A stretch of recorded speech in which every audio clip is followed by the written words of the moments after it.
नमस्कार साथियों, स्वागत है आप सभी का एमबीए शिक्षाशाला में। मैं राज सर एक बार फिर से उपस्थित हो गया हूं प्यारे साथियों, बहुत ही महत्वपूर्ण टॉपिक पर बात करने के लिए। जैसा कि आज का टॉपिक है प्यारे साथियों, आपका UP triple S C AGTA का फाइनल रिजल्ट जारी कर दिया गया है। प्यारे साथियों, जैसा कि देखने को मिल रहा है, जिस अकॉर्डिंग आपकी कटाप इतनी हाई लेवल कर चली गई है, उसके अकॉर्डिंग जो आपके कॉल और मैसेज आ रहे हैं कि सर धांधली हुई है, तो इस पर बात करेंगे।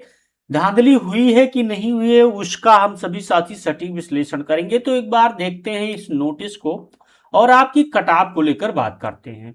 तो मेरे प्यारे साथियों, जैसा कि आप सभी साथियों ने देखा था कि आपका UP triple S C AGTA 3446 का जो फाइनल जो आपका डीबी का रिजल्ट 14 अक्टूबर के करीब प्यारे साथियों जारी किया गया था 2025 में। उस समय जो लगभग आपका 3446 पदों के लिए मेरे प्यारे साथियों कितने साथियों को बुलाया गया था? 22,000 से अधिक, यानी लगभग 22,300 समथिंग या करीब के आप सभी साथी समझ सकते हैं 22,000 से ज्यादा स्टूडेंट बुलाए गए थे।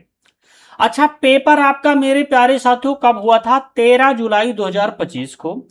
जितने साथी पेपर देके आए थे, उसके बाद में सभी साथी 90% लोग रो रहे थे कि सर हमारा पेपर खराब चला गया है, बहुत डिफिकल्ट पेपर आया था। मेरे 30 नंबर बन रहे हैं, मेरे 35 नंबर बन रहे हैं, मेरे 40 नंबर बन रहे हैं। हाईएस्ट जो डाटा आता था प्यारे साथियों 50 के करीब, 48 के करीब, 52 के करीब, इससे ज्यादा कोई डाटा हम लोगों के पास नहीं आया। कोई बड़ी संस्था है किसी के पास नहीं देखने को मिला।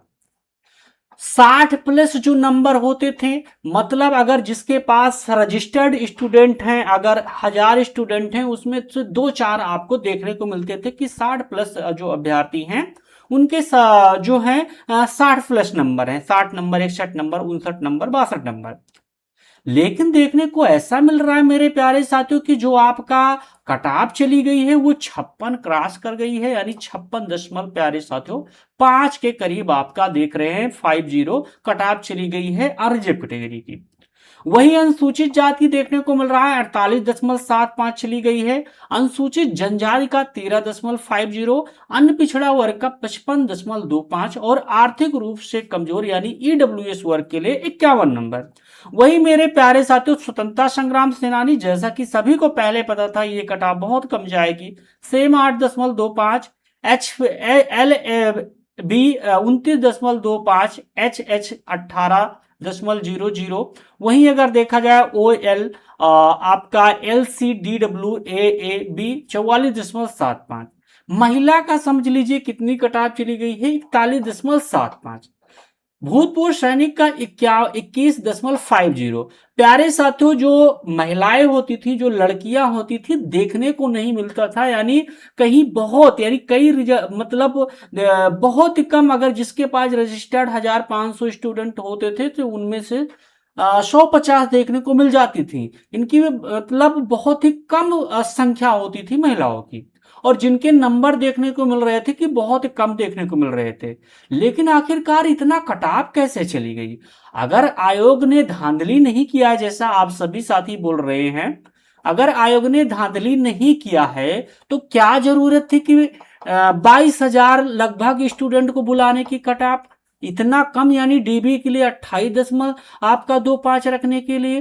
अरे भाई, जब आपका कटाप 56 नंबर 57 नंबर देना ही था तो आप 40-45 नंबर कटाप डीबी के लिए बना लेते, 50 नंबर डीबी के लिए बना लेते, ताकि जो भी हमारे साथी आज तक इंतजार में थे, मैं बता रहा हूं कि जो इस पूरे यूट्यूब पर या टेलीग्राम पर जो भी कोई टीचर या कोचिंग वाला है, मुझसे ज्यादा कटाप कोई नहीं बताया था। आप सभी साथियों को पता होना चाहिए 13 जुलाई को पेपर हुआ था, लगभग 14 या 15 जुलाई को मेरा जो सटीक विश्लेषण है अपने महानुभावों के अंदर, जो सीनियर सिटीजन हैं, हम लोगों ने डिसीजन लिया था कि कटाप ऐसा निर्धारित करना है कि बच्चे उस ज्यादा हो, कटाप निर्धारित करना है कि उससे ज्यादा ना हो, ताकि बच्चे उतने में सेफ अपने आप को समझें।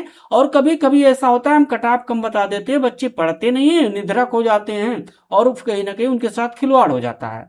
मैंने जो अनरिजर्व कैटेगरी की 52 नंबर के करीब बताया था, प्लस माइनस 2 बताया था, 54 हो सकती है, लेकिन वो कटाप आपकी 56 नहीं जा सकती है। प्यारे साथियों यहाँ पर 56.50। वहीं आपका ओबीसी की जो कट ऑफ है, ओबीसी में देखिएगा कोई वैकेंसी आती थी तो जनरल और ओबीसी में जो है जिस अकॉर्डिंग प्यारे साथियों जनरल में और ईडब्ल्यूएस में जो रेंज बन रहा है लगभग 5-6 नंबर का, 5 नंबर का, वही रेंज रहता था प्यारे साथियों आपका ओबीसी में। लेकिन ओबीसी में सेम समझ लीजिए एकदम जर्नल के अकॉर्डिंग कट ऑफ बना दिया है 55.25। दूसरी बात, आनन फानन में रिजल्ट जारी करना ये कहां तक उचित है?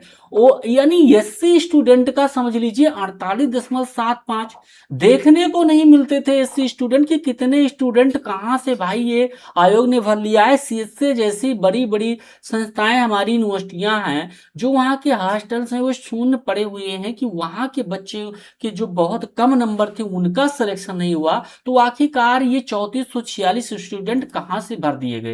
ये सबसे बड़ा सवाल है हमारा आयोग से। और आयोग में बैठे जो अधिकारी हैं, आप एसी में बैठकर काम कर रहे हैं, लेकिन 22,000 से अधिक स्टूडेंट को आपको बुलाना ये बहुत अनुचित था। अगर वाकई में आप पारदर्शी तरीके से वैकेंसी करा रहे हैं तो इतना कट ऑफ दे रहे हैं, तो क्या जरूरत थी 28.25 कट ऑफ बनाने के लिए? आपको बच्चे नहीं मिल रहे थे 40 नंबर पर, 45 नंबर पर, आपको उतना ही बुलाना चाहिए था भाई। इसी अकॉर्डिंग क्यों इतना आप भर लिए? अगर आपके पास बच्चे थे, मतलब 28.25 कटा भाई, दुगना आप बढ़ा रहे हैं। कौन सा आयोग ऐसा कर रहा है? कभी देखने को मिला नहीं। दूसरी बात, आप काम ऐसा कर रहे हैं कि वेटिंग लिस्ट नहीं जारी कर रहे हैं। अगर वेटिंग लिस्ट जारी की जाए तो जो भी साथी जिनका पॉइंट में रुक गया है, 0.25 में या 0.5 में या 1 नंबर 2 नंबर से रुक गया है, उनका सिलेक्शन हो जाएगा। क्योंकि देखने को मिल रहा है मेरे प्यारे साथियों, लगभग 275 के स्टूडेंट ऐसे हैं जो औपबंधिक रूप से मेरे प्यारे साथियों यानी प्रोविजनल जिनका आया है। कितना मेरे प्यारे साथियों? लगभग 200।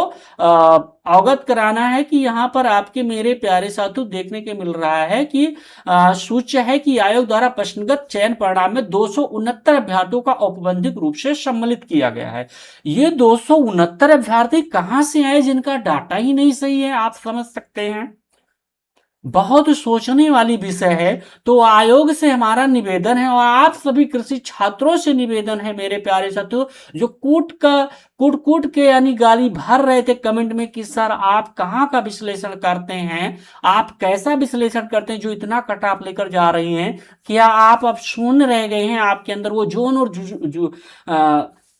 जुनून नहीं रह गया कि आयोग से यह सवाल करें, आयोग में प्रोटेस्ट करें कि हमारा जो है ओएमआर सीट जारी किया जाए, हमारा ये स्कोर कार्ड जारी किया जाए, और अगर वैकेंसी पारदर्शी तरीके से हुई है या नहीं हुई है फिर भी हमारा जो है वेटिंग लिस्ट जारी किया जाए। वेटिंग लिस्ट जारी किया जाएगा तो जो हमारे साथी जिनका 1-2 नंबर कम है, 1-2 नंबर से रुका है, उनका सिलेक्शन हो जाएगा। क्योंकि 269 में से आप समझ सकते हैं 100-150 साथियों का जो डाटा सही हो जाएगा, लेकिन और सीटें यहां पर खाली हो जाएंगी। रही बात जो जिन 3446 और जो स्टूडेंट हैं उसमें जिनका अलग अलग बड़े पोस्ट पर जिनका सिलेक्शन हो चुका है या कार्यरत है, वो यहाँ पर ज्वाइन नहीं करेंगे, तो समथिंग आपकी 400-500 सीटें खाली हो जाएंगी, तो वो बेकार चली जाएंगी। तो आयोग को ये करना चाहिए कि वेटिंग लिस्ट जारी किया जाए। हमारी मांगे यही है कि वेटिंग लिस्ट जारी किया जाए और हमारा जो है स्कोर कार्ड है स्टूडेंट का, स्कोर कार्ड जारी किया जाए, ताकि ये तो पारदर्शी तरीके से पता चले कि किस स्टूडेंट का कितना नंबर था। और आप कहां से भर दिए, कहां से स्टूडेंट उठाकर भर दिए जो आपको मिल गए, मतलब आपका छप समझ लीजिए कहां का ये उचित देख सकते हैं कि ओबीसी और जनरल में कोई फर्क ही नहीं रह गया, कि मतलब इनको 1 नंबर जैसे कम किए, 1.25 नंबर कम किए, ओबीसी में इतने स्टूडेंट पा गए कि यहां पर लगभग जो सीटें थी उनकी फुल हो गई। आप समझ सकते हैं ये कहां तक देखने को मिल रहा है।